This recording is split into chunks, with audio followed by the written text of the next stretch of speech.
अस्सलाम वालेकुम वरहमतुल्लाहि वबरकातुहू। दोस्तों आज 11 जून और मंगलवार का दिन। सऊदी अरब की कई अहम खबरों को लेकर इस वीडियो के दौरान बात करेंगे। चलिए खबरें शुरू करते हैं।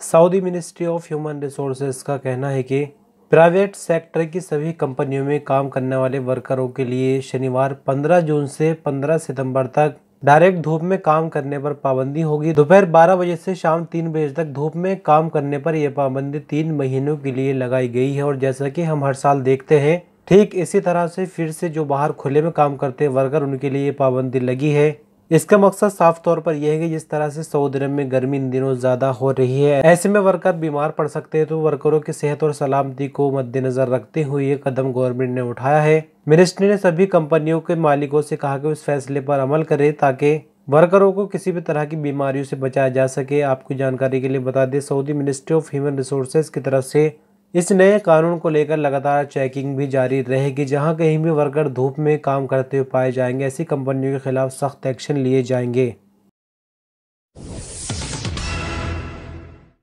जम्मू कश्मीर छात्र संघ ने रविवार को बताया कि सऊदी अरब में मारे गए जम्मू कश्मीर के एक युवक का पार्थिव शरीर केंद्रीय विदेश मंत्री कार्यालय के हस्तक्षेप से स्वदेश वापस भेज दिया गया। संघ के राष्ट्रीय संयोजक नासिर कौमी ने अपने एक बयान में विदेश मंत्री डॉक्टर एस जयशंकर के प्रति आभार व्यक्त किया कि उन्होंने सऊदी अरब से जम्मू कश्मीर के युवक मोहम्मद कबीर का पार्थिव शरीर वापस लाने में मदद की। उन्होंने कहा कि जम्मू कश्मीर के राजौरी जिले के खवास इलाके में एक युवक की सऊदी अरब में दुखद मौत हो गई।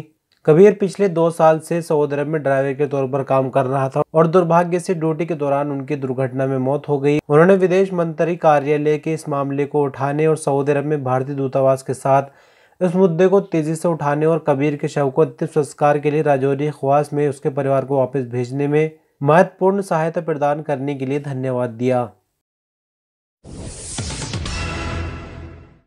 Saudi national bureau of employment की रिपोर्ट में कहा गया है कि बीते महीने प्राइवेट सेक्टर में 30,000 से ज़्यादा सऊदी वर्करों को रजिस्टर किया गया। सऊदी नेशन के हवाले से सऊदी शहरियों को रोजगार देने वाली कंपनियों की रिपोर्ट में आगे कहा गया है कि प्राइवेट सेक्टर में सऊदी वर्करों की तादाद में इजाफा हो रहा है। बीते महीने यानी मई में सऊदी अरब के कई शहरों में 30,881 सऊदी औरतें और मर्दों को प्राइवेट सेक्टर में रजिस्टर किया गया। ये वर्कर पहली बार मार्केट में शामिल हुए हैं। रिपोर्ट में आगे कहा गया है कि प्राइवेट सेक्टर में अब तक सऊदी वर्करों की कुल तादाद 23,58,227 तक पहुंच गई, जिनमें 13,86,904 मर्द जबकि 9,71,323 औरतें शामिल हैं। सऊदी अरब के प्राइवेट सेक्टर में मौजूद रजिस्टर्ड गैर मुल्की वर्करों की कुल तादाद 90,12,569 है, जिनमें 86,41,249 मर्द जबकि 3,71,320 औरतें इनमें शामिल हैं।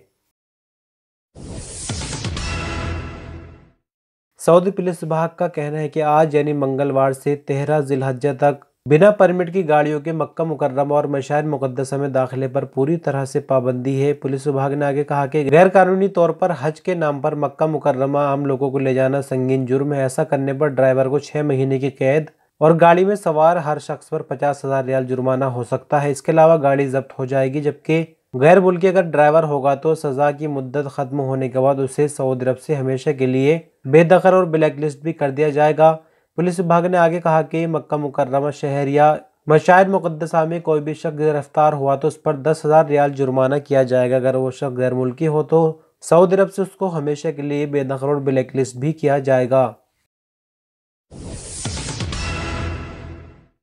और अंत में आज के रियाल के रेट को लेकर बात करेंगे। सऊदी अरब की करेंसी एक्सचेंज मार्केट में आज जो रियाल का रेट चल रहा है वो 4 यानी बैंक अल जजीरा 22 रुपये 3 पैसे, STC पे 21 रुपये 82 पैसे, तहवील अलराज 21 रुपये 73 पैसे, वेस्टर्न यूनियन 21 रुपये 92 पैसे, मनीग्राम 21 रुपये 80 पैसे, इंजाज बैंक यानी बैंक अल बिलाद 21 रुपये 84 पैसे आज का रियाल का रेट रिकॉर्ड किया गया। तो दोस्तों, ये कुछ इंपॉर्टेंट खबरें सऊदी अरब के हवाले से इस वीडियो पर आप अंत तक बने रहे। अपना कीमती वक्त दिया, शुक्रिया, अल्लाह हाफिज़।